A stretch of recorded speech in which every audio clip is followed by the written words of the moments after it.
लोकस्य उद्योगरे, लोक में उद्योग करने वाले, धर्म तीर्थ को स्थापित करने वाले, राग द्वेष ने जिन्होंने जीता है, ऐसे तीर्थंकर भगवान, अरिहंत तीर्थंकर भगवान, केवली तीर्थंकर 24 केवली तीर्थंकर भगवान यानी अरिहंत भगवान को मैं वंदन या स्तुति करूंगा। कित्त इस्सम, कित्त और इस्सम डबल स है, इसलिए हमको यहाँ पे थोड़ा भारपूर्वक बोलना चाहिए। इसके पहले इसके बाद हमने ऋषभदेव, अजितनाथ, संभवनाथ, अभिनंदन स्वामी सुमतिनाथ, पद्मप्रभ स्वामी, सुपार्श्वनाथ, चंदप्पहम यानी चंद्रप्रभ स्वामी, सुविधिनाथ यानी पुष्पदंत जिनका दूसरा नाम है सियल सिज्जंस वासुभुजम च, शीतलनाथ, श्रेयांसनाथ, वासुभुज स्वामी, विमलनाथ, अनंतनाथ, इसकी हम आज यहाँ पे बात करते हैं। सियल सिज्जंस वासु पूज्यम च, सुविधिनाथ, शीतलनाथ, श्रेयांसनाथ, इसकी हम यहाँ पे बात करते हैं।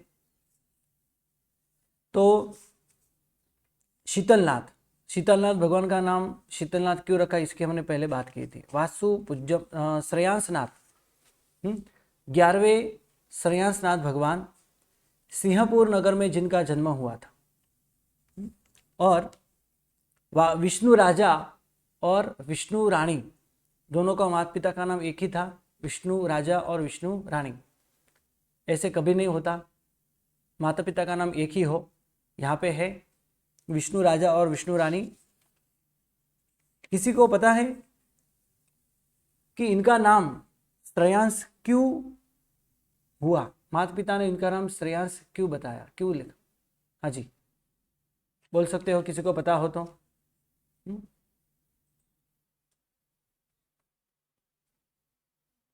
आभा बेन, हाँ जी, जी संतोष, गुरु संतोष बेन आप बोलिए।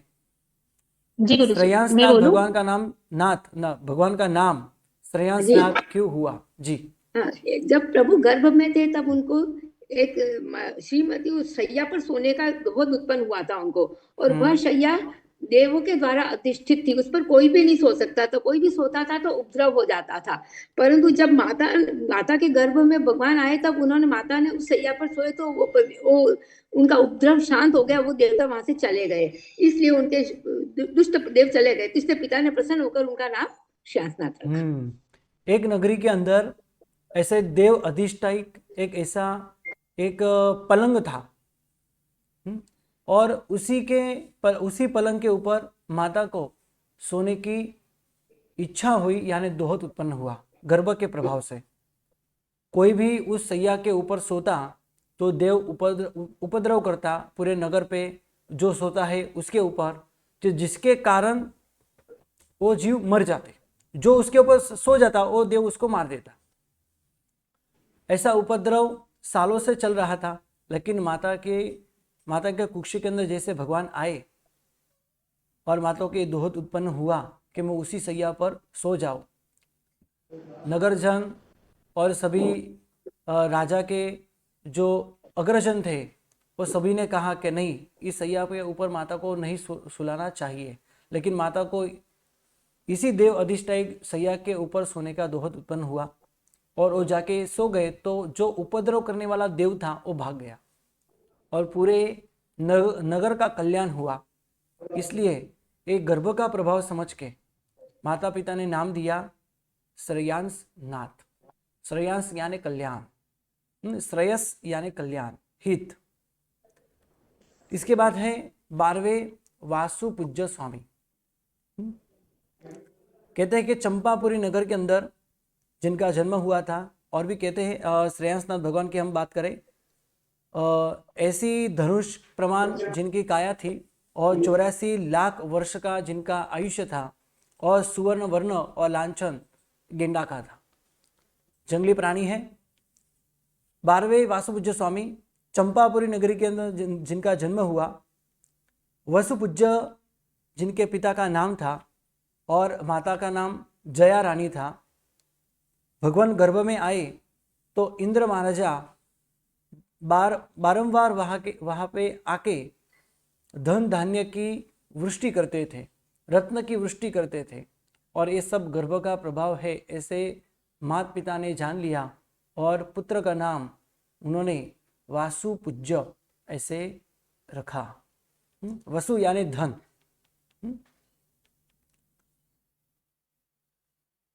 और माता पिता की बार बार देवता पूजा करते थे, तो ऐसा नाम उन्होंने रखा वासुपूज्य। वासुपूज्य नाम ऐसा हुआ, कहते हैं आगे कि 70 धनुष की उनकी काया थी, 72 लाख वर्ष का जिनका आयुष्य था, और रक्त वर्ण लाल वर्ण का उनका देह था, शरीर था, और लांछन पाड़ा का था। ऐसे यहाँ पे वासुपूज्य स्वामी की बात उन्होंने की। विमलनाथ भगवान 13वें कंपिलपुर नगर के अंदर जिनका जन्म हुआ, कृतवर्मा राजा और माता श्यामा रानी उनके पुत्र थे। भगवान गर्भ में आए तो गर्भ के उस नगर में बहुत ही सुंदर कथा है, किसी को बोलनी है। विमलनाथ भगवान की कथा है। संतोष बेन, विमलनाथ भगवान का नाम विमलनाथ क्यों रखा? एक छोटी सी कथा है, अच्छी कथा है जी। हाँ जी, मीना बेन कपासी, आप बोलिए। प्रणाम मीना बेन। जी गुरुजी प्रणाम। प्रणाम प्रणाम। જોઈને બોલું ગુરુજી? जी जी जी। જોઈને હા। શ્રી વિમલનાથનો કંપિલપુર નગરમાં જન્મ હતો. તેમના પિતા કૃતવર્મ રાજા અને શ્યામા રાણી માતા હતા.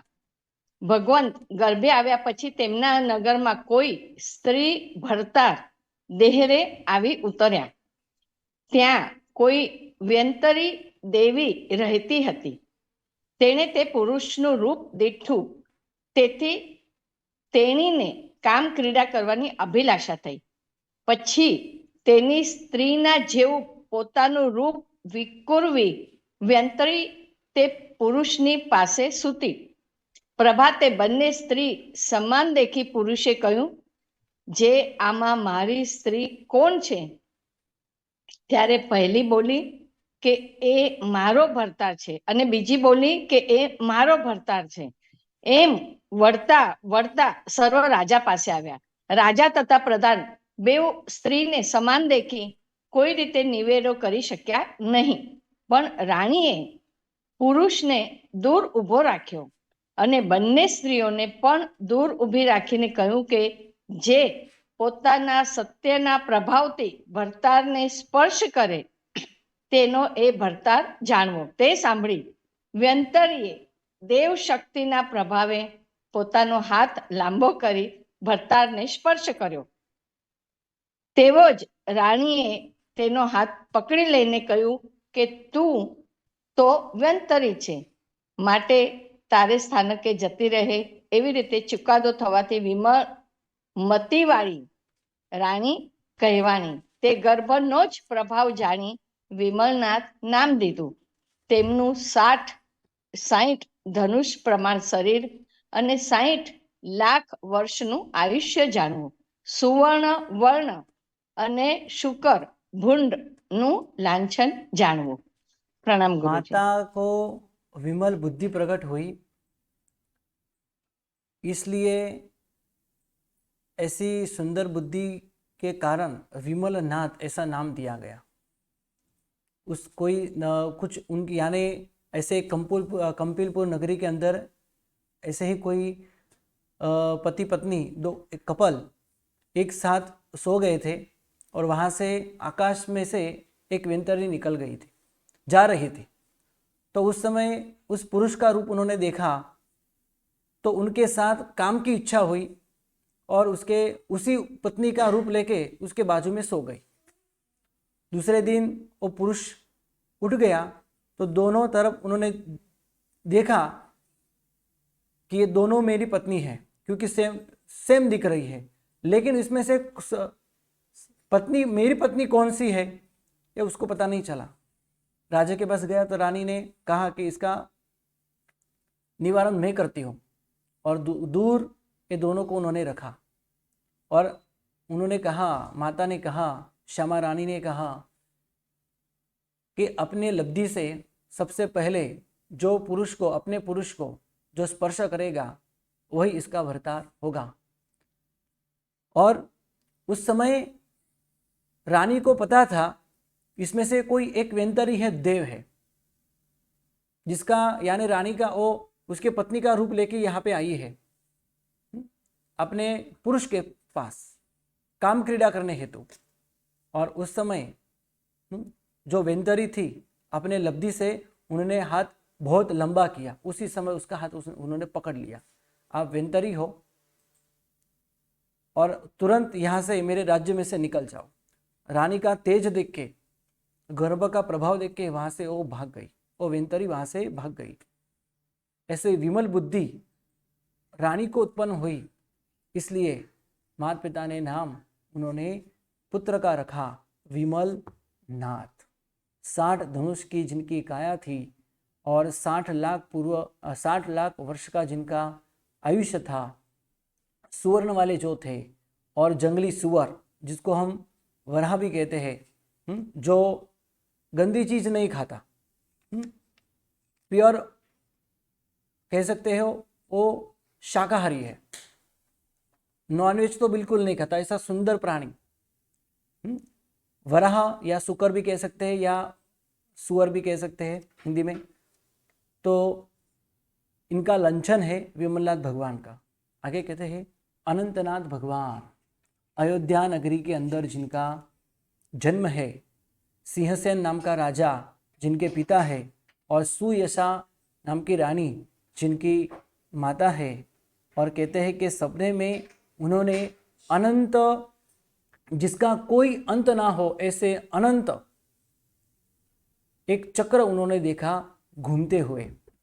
वो इतना बड़ा था, वो इतना बड़ा था जिसका कोई अंत ही उन्होंने देखा ही नहीं। सपने में ऐसे अनंत अनंत चक्र उन्होंने देखा, और भी अनंत अनंत रत्न की माला उन्होंने देखी। इसलिए नाम उन्होंने अनंतनाथ रखा, माता पिता ने अनंतनाथ नाम रखा। और कहते हैं कि 50 धनुष प्रमाण शरीर है और 30 लाख वर्ष का जिनका आयुष्य है, सुवर्ण वर्ण वाले है और लंचन सिंचाना पक्षी है, अनंतनाथ भगवान। इसके बाद है धर्मनाथ भगवान। जी बोलो मनीषा बेन, संतोष बेन, आप बोल सकते हो धर्मनाथ भगवान। धर्मनाथ भगवान का नाम धर्मनाथ क्यों रखा? जी कृतिबेन शाह, आप बोलिए 88। जी गुरुजी। गुरुजी 88। मुझे क्वेश्चन पूछना था। हाँ पूछो। मेरे को वासुपूज्य स्वामी का आप फिर से बताएंगे, और दूसरा ये पूछना था कि जो लंचन रहते हैं वो क्या जब भगवान जन्मते तो उनके शरीर पर मीन्स कहाँ पर वो खुदा हुआ रहता है कि कैसे, मीन्स लंचन का कैसे रहता है? लंचन उनके पैर में रहता है घुंडन कि के ऊपर होता है। कहाँ उनके पर? दोनों पैर है, इसमें जो लेफ्ट वाला पैर है, घुंटन जो है, एक घुटने के ऊपर भगवान के लंचन होते हैं।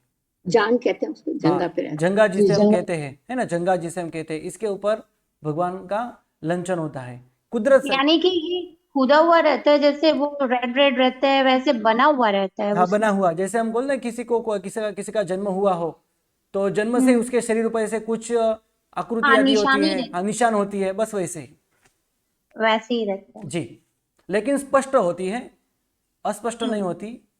और वासुपूज्य यानी वासु यानी धन, इंद्र महाराजा देवता आदि आके बार बार धन की वृष्टि करते, रत्न की वृष्टि करते थे, और भगवान के माता पिता को बार बार वंदन आदि करते थे, उनकी पूजा करते थे, इसलिए इसीलिए वासु उसका पूज्य ऐसे नाम उन्होंने बताया था, उन्होंने रखा था धन्यवाद। माता पिता ने। जी धर्मनाथ का कुर्तीबेन, ऐसा हुआ बोले जब माँ कुर्तीबेन के गर्भ शाह। में आए मैं बोल हाँ, रही हूँ प्रणाम गुरु जी। हाँ जी बोलिए। जब धर्मनाथ भगवान का अपनी माता के कुक्षी में आए थे, वो टाइम पे राजा रानी दोनों को धर्म का खूब जैसे दानशील तप भाव के रूप से वो धर्म की आराधना करने लग गए थे। और माता पिता ने खूब धर्ममय अपना जीवन बना लिया था, और उसकी उसीलिए उनका नाम धर्मनाथ रखा गया था। धर्म के ऊपर उनकी बहुत रुचि हुई माता पिता को। रत्नपुर नगर के अंदर जिनका जन्म हुआ था, माता पिता का नाम भानु राजा और माता का नाम सुव्रता। ऐसे ये दोनों के पुत्र धर्मनाथ भगवान थे। और गर्भ के प्रभाव से राजा और रानी को धर्म के प्रति खूब राग हुआ, जैसे जितना राग पहले नहीं था, लेकिन गर्भ के प्रभाव से ज़्यादा धर्म के प्रति राग हुआ। दान शील तप भाव आदि से धर्म की प्रभावना आदि करने लगे, खूब धर्म उन्होंने किया। ये सब गर्भ का प्रभाव है ऐसा समझ के माता पिता ने उन्होंने नाम भगवान का रखा धर्मनाथ। और कहते हैं 45 धनुष की जिनकी काया है और 10 लाख वर्ष का जिनका आयुष्य है, और सुवर्ण वर्ण की जिनकी काया है और वज्र जिनका लंचन है, ऐसे ये भगवान थे धर्मनाथ भगवान। आगे कहते हैं शांतिनाथ भगवान। गजपुर नगर के अंदर जिनका जन्म था, माता ने 2 बार सपने देखे थे। माता ने 2 बार सपने देखे थे, क्योंकि एक ही भव के अंदर जिन्होंने 2 पदवी प्राप्त की थी, पहले चक्रवर्ती बने और बाद में तीर्थंकर भी बने, ऐसे महाप्रभावशाली जिनका स्वरूप, जिनका चरित्र खूबी सुंदर है। कभी किसी के साथ उन्होंने बैर भावना, जब से सम्यक्ति की प्राप्ति हुई तब से लेके कोई भी जीवन में, कोई भी जन्म के अंदर उन्हें किसी भी जीव के साथ कभी शत्रुता नहीं की, ऐसे जिनका स्वभाव खूब अच्छा था, ऐसे शांतिनाथ भगवान गजपुर नगरी के अंदर जिनका जन्म हुआ, और पिता का नाम विश्वसेन और माता Okay, का नाम I found this on the web for Jinka Sabha Shanti Bhagwanpur. Check it out.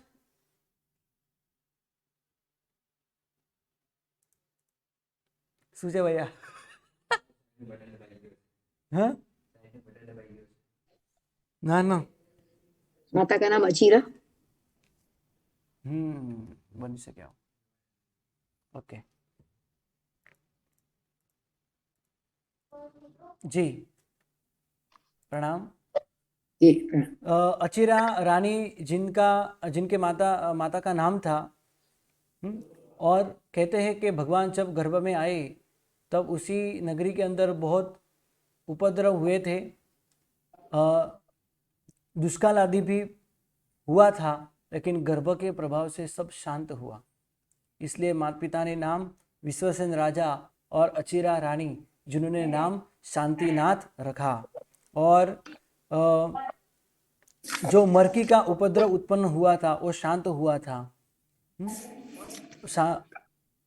40 धनुष प्रमाण जिनकी काया है, 1 लाख वर्ष का जिनका आयुष्य था, सुवर्ण वर्ण वाले थे और जिनका लंचन मृग था, ऐसे ये शांतिनाथ भगवान है। माता पिता ने शांतिनाथ नाम क्यों रखा कि नगरी के अंदर जो उपद्रव उत्पन्न हुआ था मरकी का, जैसे अभी कोरोना आया था, उससे भी भयंकर मरकी का रोग जो उत्पन्न हुआ था, जिसके कारण लोग मरते थे, लेकिन भगवान गर्भ में उसी समय आए तो सभी का कल्याण हुआ, ये रोग शांत हुआ।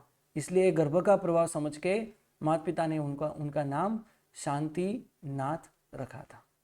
ऐसे शांतिनाथ भगवान को हम अवश्य यहाँ पे याद करते हैं। धम्मम संतिम च वंदामि, ऐसे तीर्थंकर भगवान को हम यहाँ पे वंदन करते हैं। आगे कुंथुनाथ भगवान जी, किसको बोलना है? कुंथुनाथ भगवान का नाम कुंथुनाथ क्यों रखा जी मैं बोलूं? जी मनीषा बेन आप बोलिए। 67 जी जी जी हाँ, जब परमात्मा भगवान माता के गर्भ में आए थे ना, जैसे कुंथु में कु यानी पृथ्वी है, थु यानी रत्न में शिला, मतलब इस टाइप में है, तो उन्होंने वो देखा था, इसलिए नाम कुंथुनाथ रखा था माँ ने।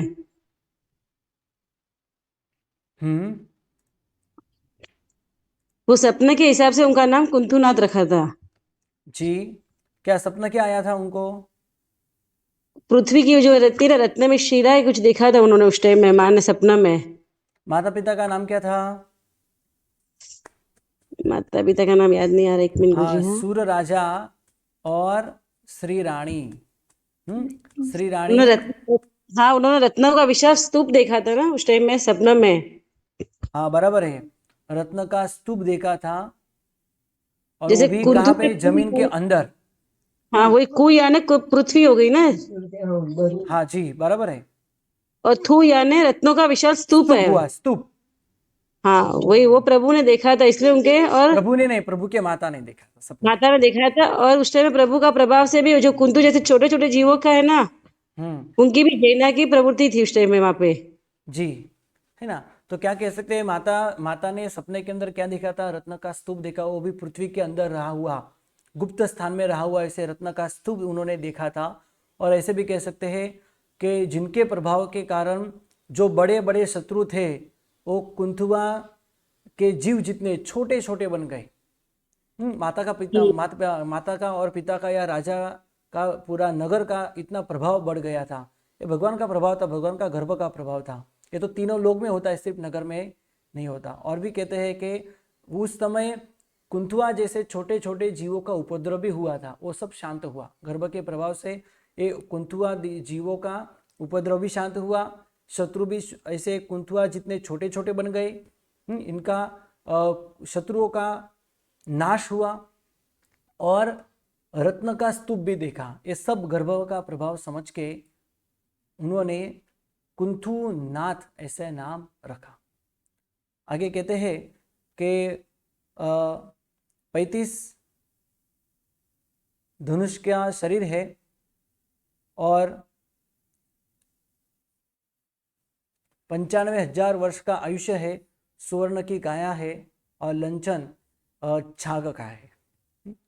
आगे कहते हैं श्री अरनाथ भगवान जी, किसे, हाँ, सेजल बेन मेहता, आपको सूचन दी जाती है यहाँ से, नहीं तो अभी यहाँ से क्लास में से आपको रिमूव किया जाएगा। बैकग्राउंड से आप बहुत आवाज आती है। और अभी क्या करना है, जल्दी आ जाए। अभी क्या है, वो करने आ गया ना, तो जल्दी आ जाए तो हो जाएगा थोड़ा।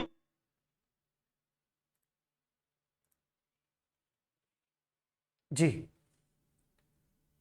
अभी बोल सकते हो अरनाथ भगवान जी। संगीता बहन आप बोलिए। जी प्रणाम गुरु जी। हाँ जी, अरनाथ भगवान हाँ की, जी, अरनाथ भगवान। अरनाथ भगवान, हाँ, अरनाथ भगवान जी की माता ने स्वप्न में चक्र के आरे देखे थे, इसीलिए पुत्र का नाम और रखा गया था, कहते हैं। ओके, माता पिता का नाम क्या था?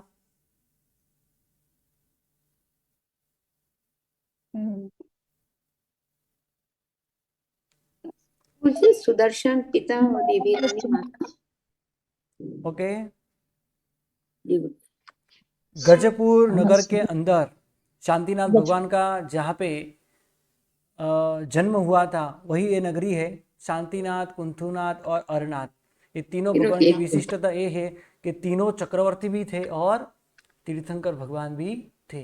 लेकिन पहले चक्रवर्ती बने, बाद में तीर्थंकर बने। तीर्थंकर बनने के बाद चक्रवर्ती कोई होते नहीं, पहले चक्रवर्ती बने। 6 खंड के राजा चक्रवर्ती, जितने जितने बड़े राजा चक्रवर्ती बने, और इसके बाद उन्होंने 6 खंड का त्याग करते हुए चारित्र आदि लिया, केवल्यान की प्राप्ति साधना की, केवल्यान की प्राप्ति की, तो बाद में वो तीर्थंकर बने। गजपुर नगरी के अंदर जिनका जन्म था, सुदर्शन नाम के राजा, और माता का नाम देवी रानी। भगवान गर्भ में आए तब स्वप्न में माता ने क्या देखा, तो रत्न का आरा देखा, चक्र देखा, और एक स्तूप भी देखा। स्तूप यानी आप समझ सकते हो, स्तूप यानी एक ऊर्जा वाला स्तूप, यानी कीर्ति स्तंभ जैसा, जिसको हम स्तूप कहते हैं, या छोटा सा मंदिर भी कह सकते हैं। तो ऐसे उन्होंने देखा, तो अरनाथ भगवान ने, भगवान का नाम उन्होंने माता पिता ने रखा। और 30 धनुष शरीर का मान था, और 84,000 वर्ष का जिनका आयुष्य था, स्वर्ण वर्ण वाले थे, और लंचन नंदावर्त का था। इसके बाद है मल्लीनाथ भगवान। यानी कि गुरुजी ये ऊर्जावान स्तूप देखा, इसीलिए उसकी माता श्री ने नाम अरनाथ रखा। जी, आगे मल्लीनाथ भगवान। हाँ जी बोलो। निशाबेन के जैन 96। प्रणाम गुरुजी। प्रणाम। जब प्रभु घर में आए तब माता ने श्वेत सुगंधी फूलों की मालाओं से बनी शैया में सोने का दोहत उत्पन्न हुआ था, इसलिए उनका नाम मल्लीनाथ रखा। उनके पिता का नाम कुंभ है और उनकी माता का नाम प्रभावती रानी है, और उनका लांछन कुंभ है। और उनका धनुष, उनकी ऊंचाई 25 धनुष है और उनका वर्ण नील रंग का है। ओके और आयुष्य 55,000 वर्ष है। ओके ठीक है, अच्छी बात है। कुंभ राजा जिनके पिता का नाम था और प्रभावती रानी जिनके माता का नाम था और मिथिला नगरी के अंदर जिनका जन्म हुआ था, ऐसे मल्लीनाथ भगवान। मल्लीनाथ नाम उन्होंने माता पिता ने इसलिए रखा क्योंकि 6 ऋतु के जो पुष्प होते हैं और पुष्प के ऐसी सैया के ऊपर उनको सोने की इच्छा प्रकट हुई, दोहत उत्पन्न हुआ। कभी ऐसा नहीं होता क्योंकि अलग अलग ऋतु, 6 ऋतु एक साल में जो आते हैं, 6 ऋतु के पुष्प भी अलग अलग होते हैं, तो कभी एक साथ सब नहीं उत्पन्न होते हैं।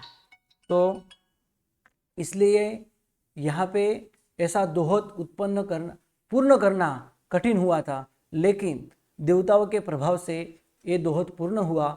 6 ऋतु के जो पुष्प थे वो बगीचे के अंदर प्रकट हुए, खिल गए और उसी से सैया बनाई गई और माता का ये दोहत पूर्ण हुआ। इसलिए इस पे ऐसे माता पिता ने उनका नाम मल्लीनाथ रखा। 25 धनुष की काया है और 55,000 वर्ष का जिनका आयुष्य है, जो नील वर्ण वाले हैं, और लंचन जिनका कुंभ है। आगे कहते हैं मुनि सुव्रत स्वामी भगवान। चलो 20, 21, 22, 23, 24 ये सब हम बाद में रखते हैं। चलो आज इतना ही। प्रणाम, नमो नमः। किसी को कोई प्रश्न है? गुरुजी एक प्रश्न था। हाँ जी पूछिए। शनिवार को हमने रिवीजन करी ना, तो हाँ। उसमें एक प्रश्न था कि तीर्थंकर भगवान ने जब 2 प्रहर देशना दी तो वो प्रहर कौन से थे, पहले या चौथे या नहीं, पहले या तीसरे? पहला प्रहर और अंतिम प्रहर यानी चौथा प्रहर, पहला और चौथा।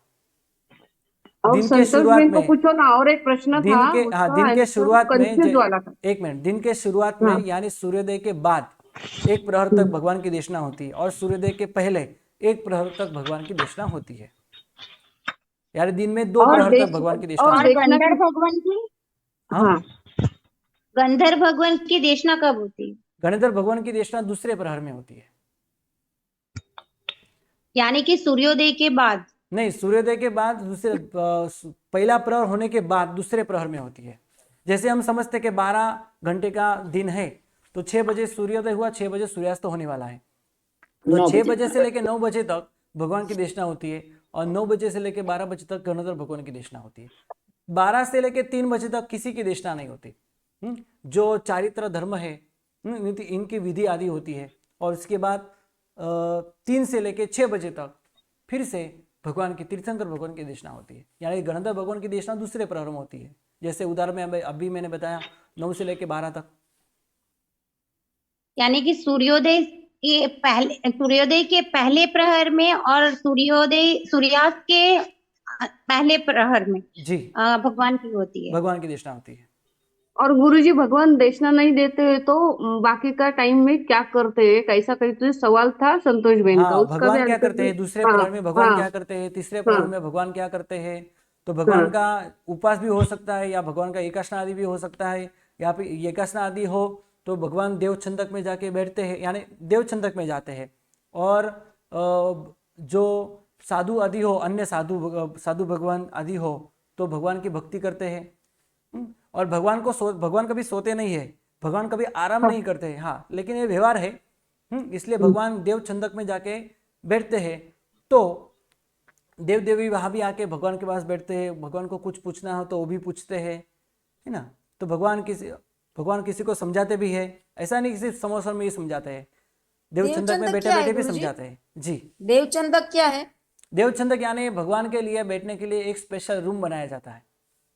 अच्छा, हाँ, जिसको हम देव छंदक कहते हैं। देव चंदक के छंदक छंदक जी, वो पूरा चांदी का और सोने का होता है। अच्छा। राइट। और गुरुजी गुरुजी जब आपने ये जो पीडीएफ है वो भेजा ना आपने, ये सूत्रार्थ का जी ग्रुप में भेजा आपने पूरा ये पीडीएफ? जी जी भेजा मैंने। ओके। गुरुजी गुरुजी जब उसमें एक क्वेश्चन और था। जी गुरुजी जी जब ये बात आती है जबकि साध्वी जी मतलब रात तक भगवान की वाणी सुनने में सूर्य चला जाता है, पर मूल विमान के आने के कारण वहां पे उजाला होता है। जब उपाश्रय पहुंचते तो रात हो जाता है, फिर 6 बजे तक ही तो देशना हो जाती है। तो रात के देशना की बात इनकी चंदनबाला मृगावती के इसमें आती है, तो कैसे आती है? अंधेरा हो गया हम था बड़े ना सा सूत्र के अंदर इसकी बात करेंगे, है ना, कि वो देर हो गई थी देखो जाते जाते। सूर्या कभी कभी ऐसा नहीं कि मतलब सूर्यास्त हो जाए तो भगवान उठ के तुरंत देव छंदक में चले जाते हैं, ऐसा नहीं होता है। थोड़ी देशना चलती भी है, थोड़ी देर और भी चलती है भगवान की देशना, ऐसा भी होता है। ये जो हमें अभी जो बताया ना नियम, वो दूसरे चौथे प्रहर में होता है। ऐसा नहीं कि चौथा हाँ। प्रहर पूर्ण हो जाए कि तुरंत भगवान देशना छोड़ के तुरंत भगवान ऐसा ही विषय पूर्ण करते हुए, बिना पूर्ण करते हुए ही चले जाते हैं, ऐसा नहीं होता। इसलिए भगवान पूर्ण जो विषय चालू है, जो सब्जेक्ट चालू है वो पूर्ण करते हैं। थोड़ी देर हो जाती है, ऐसा भी हो सकता है ना। जी जैसे हमारे तत्व ज्ञान में होता है, जी हम हाँ, लोग तो पूछते जैसे रहते हाँ क्वेश्चन अभी वगैरह। 40 मिनट का हाँ टाइम पूरा जी हुआ, अभी 5 और मिनट ऊपर गए तो भी क्लास पूर्ण नहीं हुआ, ऐसा वहाँ भी होता है।